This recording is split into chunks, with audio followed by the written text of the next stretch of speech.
सो हम कहाँ आ गए थे, अब वर्किंग रूल को डिफाइन करेंगे, ठीक है, जिससे हमें क्या पता चलेगा ओरिजिन हमारा कैसा है, ठीक है। तो अब हमने टेंजेंट्स क्या क्या वैल्यू दे रहे थे, नोड के लिए हमें टेंजेंट वैल्यू दे रहा था रियल एंड डिस्टिंक्ट दे रहा था, ठीक है, और कस्प के लिए हमें टेंजेंट कैसी वैल्यू दे रहा था, रियल एंड कॉन्सिडेंट दे रहा था, और जो आइसोलेटेड पॉइंट था उसके लिए टेंजेंट हमें कैसी वैल्यूज दे रहा था, इमेजिनरी। वैसे आपकी बेसिक डेफिनेशन में तो डिफाइन नहीं कर रखा था, उन्होंने जस्ट ऐसे बोल रहा था कि आपका जो पॉइंट पी है ना, उससे आपका कर्व पास ना हो तो वो पॉइंट क्या हो जाएगा, आइसोलेटेड पॉइंट। बट हमें ये पता होना चाहिए कि इस अगर मैं यहाँ से कोई भी टेंजेंट ड्रॉ करती हूँ ना, तो वो उस पॉइंट पे हमें टेंजेंट कैसी वैल्यूज देगा, इमेजिनरी वैल्यूज देगा, ठीक है। अब हमें कोई आगे फर्दर क्या होंगे, न्यूमेरिकल सॉल्व करने होंगे, किसकी फॉर्म में कि आपको कोई कर्व की इक्वेशन गिवन होगी, उसको आपको सॉल्व करना पड़ेगा। फर्स्ट पॉइंट क्या है कि हमें इसका नेचर पता करना होगा कि उस पॉइंट जो हमें कर्व की इक्वेशन गिवन है उसमें ओरिजिन का नेचर कैसा है। आपको रियल वैल्यू दे रहा है, आपको डिस्टिंक्ट वैल्यूज दे रहे हैं, रियल और कोइंसिडेंट वैल्यूज दे रहे हैं, आपको इमेजिनरी वैल्यूज दे रहे हैं, कैसे वैल्यूज दे रहे हैं। तो फर्स्ट पॉइंट आपका क्या बताता है, अगर आपका टेंजेंट्स क्या है ओरिजिन पे इमेजिनरी, ठीक है। अब इमेजिनरी की बात की थी ना हमने, तो ये कौन से केस में बन रहा था, आपके कॉन्जुगेट के केस में इमेजिनरी कब मिल रहे थे, या फिर ना रियल ना हो, ठीक है। तो आपको क्या होगा, रियल ब्रांचेस ना हो जिस कर्व की, या इमेजिनरी वैल्यूज दे रहे हो, तो उस केस में हमारा क्या बनता है, कॉन्जुगेट या फिर आइसोलेटेड पॉइंट, ठीक है। सेकेंडली अब हमारा क्या होगा, अगर आपको टेंजेंट कैसी वैल्यू दे रही है, रियल और डिस्टिंक्ट, रियल और डिस्टिंक्ट आपकी किस केस में बन रही है, क्या हो गया, रियल और डिस्टिंक्ट के केस में आपका ओरिजिन कैसा हो गया, नोड हो गया, और क्या हो सकता है, या तो नोड की फॉर्मेशन हो गया, कॉन्जुगेट पॉइंट बनेगा, ठीक है। As a branches of the curve to the origin are real और इमेजिनरी। अगर आपकी जो ब्रांचेस हैं वो ओरिजिन के लिए रियल भी हो सकते हैं, इमेजिनरी भी हो सकते हैं। जब रियल होंगी, जब आपके पास क्या हो जाएगा, नोड की फॉर्मेशन हो जाएगी। जब आपके पास इमेजिनरी ब्रांचेस होंगी तो कॉन्जुगेट की फॉर्मेशन आ जाएगी। अब यहाँ पे आपके जो रियल और डिस्टिंक्ट है ना, उसको डिफरेंट क्या उसको फर्दर किस पार्ट में कैटेगराइज कर दिया कि रियल और डिस्टिंक्ट के केस में हमारे पास रियल कर्व आ रहे हैं, रियल ब्रांचेस आ रही हैं, या फिर इमेजिनरी ब्रांचेस आ रही हैं। अब अगर हमारे पास रियल होगा तो उस केस में तो आपके पास नोड की फॉर्मेशन हो जाएगी, और अगर आपके पास इमेजिनरी ब्रांचेस आती हैं कर्व की, उस केस में आपके पास किसकी चीज़ की फॉर्मेशन होगी, कॉन्जुगेट की फॉर्मेशन। सिमिलरली हमारा सेकेंड पॉइंट है, third point, if two tangents at origin are real and coincident, ठीक है। कोइंसिडेंट जब रियल और डिस्टिंक्ट था तो हमारा नोड और कॉन्जुगेट बन रहा था, और अब यहाँ क्या है हमारा रियल एंड कोइंसिडेंट। रियल और कोइंसिडेंट में किस चीज़ के हो जाएगा, कस्प और आपका कॉन्जुगेट। जब आपकी ब्रांचेस कैसी हों, रियल हो और इमेजिनरी हो। अब इन दोनों पॉइंट्स में आपको एक बार सुनने में क्या हो रहा होगा, कन्फ्यूज़न हो रहा होगा कि फर्स्ट पॉइंट में तो हमने डायरेक्टली डिफाइन कर दिया कि जब ओरिजिन कैसा है, इमेजिनरी है, तो वहाँ पे कॉन्जुगेट हो जाएगा। बट हमारा जैसे हमने डेफिनेशंस में किया था कि नोड पे तो हमें टेंजेंट कैसा मिलता है, रियल और डिस्टिंक्ट मिलता है, और जो हमारा कस्प है उसमें हमारा जो टेंजेंट देता है रियल और कोइंसिडेंट देता है। बट अब हम वर्किंग रूल में थोड़ा डिफरेंट रीड आउट करते हैं कि जो रियल और डिस्टिंक्ट वैल्यू हुई तो आपके नोड और कॉन्जुगेट का फॉर्मेशन होगा, रियल और कोइंसिडेंट होंगी तो आपका कस्प और कॉन्जुगेट होगा, ठीक है। तो इस केस के लिए फर्दर आपको समझा देती हूँ मैं कि आपको इन दोनों केसेस को कैसे बता रखा है। अब सेकंड और थर्ड में आपको डाउट हो सकते हैं, बहुत होंगे, में भी आपको नया ही लग रहा होगा ये सुनने में कि डेफिनेशंस में हमें कुछ बता रहे हैं, वर्किंग रूल में हमें डिफरेंट थिंग बता रहे हैं। बट जो वर्किंग रूल है वो हमें क्या है, कर्व्स को सॉल्व कराने के लिए है। तो इसके लिए कैसे होंगे, जब आपका सेकेंड केस, जब हमारे टेंजेंट्स की वैल्यू क्या हो, रियल और डिस्टिंक्ट हो, और हमारा क्या हो रहा हो, ओरिजिन कैसा आ रहा हो, नोड और कॉन्जुगेट। अब यहाँ पे आपको बताएंगे तो है in first and second we are doubtful as there is two choice, so as to get an exact answer follow some steps more written, ठीक है। अब क्या है, अगर आपका y = 0 होता है तो कस्पिटल टेंजेंट एट ओरिजिन होगा, यानी कस्प की फॉर्मेशन होगी जहाँ पे हम क्यूब्स को और उससे ज़्यादा पावर जो होंगी y की उसको नेगलेक्ट करते हैं, ठीक है। अब ये जस्ट आपको माइंड में रखना है, जब हम न्यूमेरिकल सॉल्व करेंगे उस टाइम पे आपको प्रॉपरली डिफाइन कर देंगे मैं इसको कि क्या बता रखा है और क्यों कर रहे हैं, कैसे कर रहे हैं, ठीक है।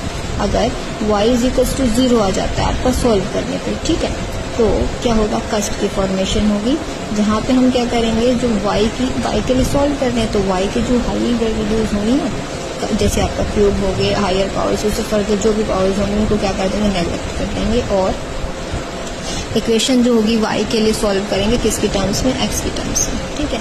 तो for small values of x, अगर वाई की वैल्यू क्या आ रही है, रियल आ रही है, ठीक है। क्या एक्स की छोटी छोटी वैल्यूज के लिए वाई की वैल्यू कैसी आ रही है, आपके पास रियल आ रही है, तो ब्रांचेस कैसी होंगी, रियल होंगी। अगर ऐसा नहीं हो रहा है, किसी भी एक्स की वैल्यू के लिए वाई रियल ना आ रहा है, तो वहाँ क्या हो जाएगा, इमेजिनरी। रियल के केस में तो इसकी फॉर्मेशन हो जाएगी नॉट की के, ठीक है। और जो आपका ये क्या नाम है, इमेजिनरी के केस में आपकी किस चीज़ की फॉर्मेशन हो जाएगी, कॉन्जुगेट पॉइंट, ठीक है। जैसे हमने पीछे किया था कि y इक्वल्स टू 0 आ रहा हो जब कस्पिटल टेंजेंट होगा रीजन पे, और फिर वहाँ पे क्या कर रहे थे, y की जो हायर पावर्स और क्यूब्स हैं उनको नेगलेक्ट कर रहे थे, और x के लिए इक्वेशन को सॉल्व कर रहे थे। वहाँ पे किसके लिए सॉल्व करें, तो y के लिए सॉल्व करें x के टर्म्स में, और यहाँ किसके लिए सॉल्व करेंगे, x के लिए सॉल्व करेंगे टर्म्स किसकी होंगी, y की वैल्यू में होंगी टर्म, ठीक है। For the small values of y, the two values are real, अगर रियल हैं, अगर मैं कोई भी वैल्यू छोटी सी उस इक्वेशन में पुट करूँगी सॉल्व करते टाइम, अगर वहाँ x के लिए जो भी वैल्यूज आ रही हैं वो कैसी आ रही हैं, रियल आ रही हैं, तो ब्रांचेस कैसे होंगी, रियल होंगी। अदरवाइज ब्रांचेस कैसी हो जाएंगी, आप इमेजिनरी, ठीक है। अब एग्जाम्पल से स्टार्ट करते हैं। एग्जाम्पल के अकॉर्डिंग आपको बिल्कुल अच्छी तरह डिफाइन हो जाएगा कि मैंने जो आपको 2 केस फर्दर डिस्कस किए हैं। अब आपको इतना तो क्लियर हो चुका था कि नोड के केस में टेंजेंट दे रहा था आपको रियल और डिस्टिंक्ट, कस्प के केस में कैसी वैल्यूज दे रहा था, रियल और कोइंसिडेंट, ठीक है। और आपको कॉन्जुगेट के केस में कैसी वैल्यूज मिल रही थी, इमेजिनरी वैल्यूज, ठीक है। अब हमने फर्दर केस थोड़े वर्किंग रूल डिफाइन किए कि आप ठीक है, अब वो आपको किसके फॉर्म में समझ आ जाएंगे, एक न्यूमेरिकल की हेल्प से आपको बिल्कुल अच्छी तरह से क्लियर हो जाएंगे। अब हमें क्या, नेचर ऑफ द ओरिजिन पता करेंगे, किसी भी कर्व के लिए हम कैसे फाइंड आउट कर सकते हैं, ठीक है। तो इसके लिए क्या होगा, अब मान लो ये कर्व गिवन था आपको, कैसे गिवन है, y cube is equals to x square plus में ए x square, y is equals to x cube plus में ए एक्स स्क्वायर, ये आपको क्या गिवन है, कर्व गिवन है, ठीक है। अब इसका क्या चेक करना है, नेचर चेक करना है ओरिजिन पे। अब हमने जो पीछे वर्किंग रूल्स किए थे वो इन्हीं को इसी टाइप के क्वेश्चंस के लिए किए थे, ठीक है। अब सबसे पहले आपको क्या करना पड़ेगा, फर्स्ट स्टेप आपकी क्या रहेगी कि हमें ये चेक करना है कि जो आपका गिवन कर्व है ना वो ओरिजिन से पास कर रहा है या नहीं कर रहा है। उसके लिए हमें क्या करना पड़ेगा, एक्स की जगह पे भी और वाई की जगह पे भी क्या पुट करना पड़ेगा, 0 पुट करना पड़ेगा, ठीक है। तो x के लिए 0 पुट कर दिया और y के लिए 0 पुट कर दिया, तो हमारा क्या आ गया, 0 इक्वल्स टू 0, यानी जो हमारा कर्व है वो कहाँ से पास कर रहा है, ओरिजिन से पास कर रहा है, ठीक है। अब क्या है आपका सेकेंडली, अब हमें क्या करना है, फर्स्ट स्टेप तो आपकी सभी के लिए सेम रहेगी। क्या करना है आपको, ये चेक करना है कि जो आपका गिवन कर्व है वो आपका ओरिजिन से पास कर रहा है या नहीं कर रहा है। सेकेंडली आपको क्या करना है, जो इसमें सबसे लोवेस्ट डिग्री टर्म होगी ना, आप देखो आप इसमें कौन सी है लोवेस्ट डिग्री टर्म, यहाँ इसकी पावर कितनी है, 3 है, इसकी पावर कितनी है आपको, 3 गिवन, इसकी पावर कितनी गिवन है, ये कांस्टेंट है तो इसकी पावर काउंट नहीं करेंगे, तो इसकी पावर कितनी हो जाएगी, यानी डिग्री कितनी हो जाएगी, 2। तो लोवेस्ट डिग्री टर्म कौन सी हुई यहाँ पे, ये वाली हुई ना, ठीक है। तो इसको क्या करेंगे, 0 से कंपेयर करेंगे। क्या लिख रखा है, जैसे मैंने यहाँ पे आपको गिवन है, secondly we have to compare the lowest degree term to 0 to get the tangent at the origin। हमें origin पे जो tangent की वैल्यू है उसके लिए जो lowest degree term होगा उसको किससे कंपेयर करना होगा, 0 से, ठीक है। अब हमने क्या कर दिया, जो लोवेस्ट डिग्री टर्म था उसको 0 से कंपेयर कर दिया, तो हमारा क्या आ गया, x is equals to 0 and y is equals to 0। अब ये दोनों वैल्यूज आपको पता है क्या होंगी, रियल होंगी।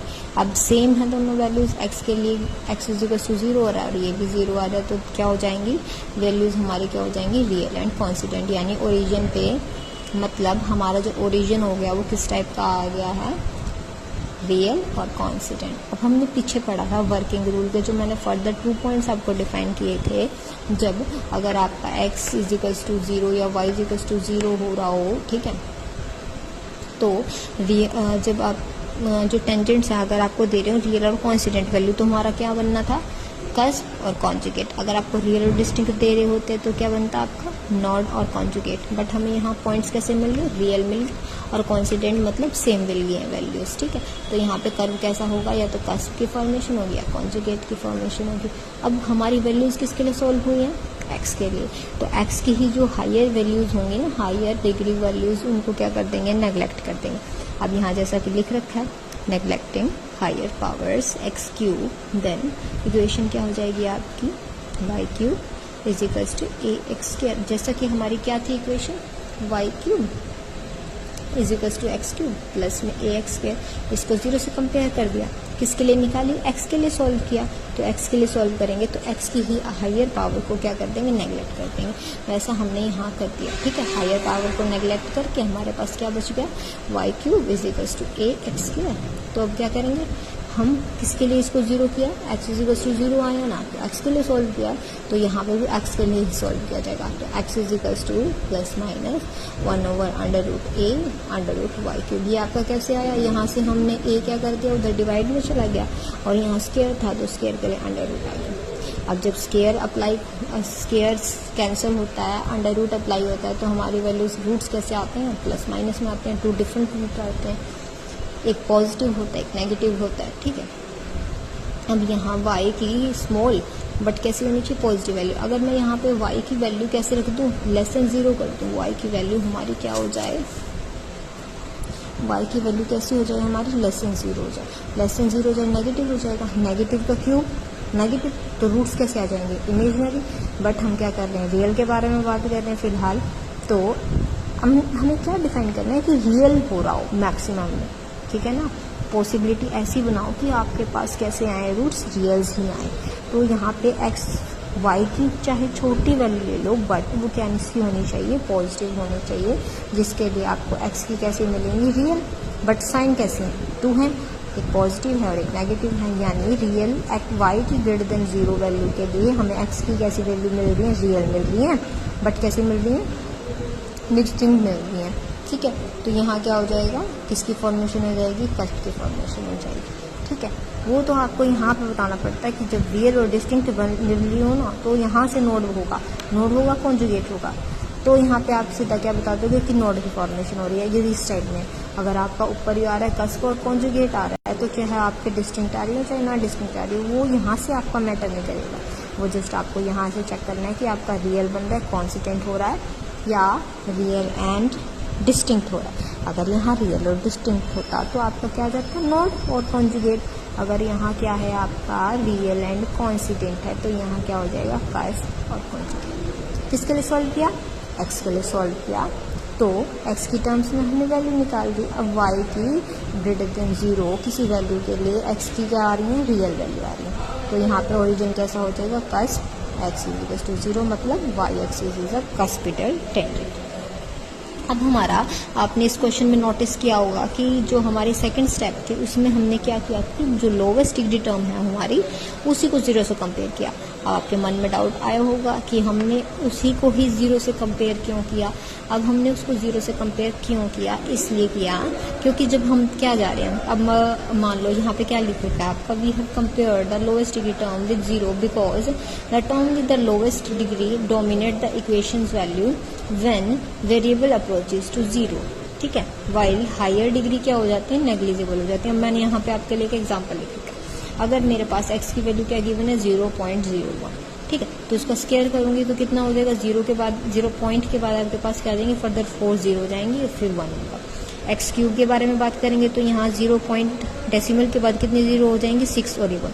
अब ये क्या हो रहा है, नेग्लिजिबल हो रही है ना ये वैल्यूज, यानी अगर मैं 4 लूंगी तो यहाँ पे क्या आ जाएंगे 8 0, वो क्या आ जा रहा है, ओरिजिन के पास जा रहा है, 0 के पास जा रहा है। तो हमारी जो हायर वैल्यूज क्या हो जाती हैं, उनको नेग्लेक्ट करते चले जाते हैं, और जो लोवेस्ट वैल्यूज होती हैं 0 के लिए, जब आपकी जब एक कर्व है वो 0 को अप्रोच कर रहा हो, उस टाइम पे हम क्या कंसीडर करते हैं, लोवेस्ट डिग्री वैल्यूज, ठीक है। अब आपको क्लियर हो गया ना ये डाउट कि हम जो हमारा कर्व है अगर वो 0 को अप्रोच करता है तो हम वहाँ पे सिर्फ लोवेस्ट डिग्री टर्म्स ही लेते हैं, हाईएस्ट नहीं लेते। हाईएस्ट क्यों नहीं लेते, क्योंकि जब हमारी वो टर्म क्या 0 का अप्रोच कर रही हो तो वो जो क्या हो जाती हैं, टर्म्स नेग्लिजिबल हो जाते हैं। नेग्लिजिबल हो गई हैं तो हम उनको नेग्लेक्ट कर सकते हैं, इसलिए लोवेस्ट टर्म्स को हम कंसीडरेशन में रखते हैं। ओके।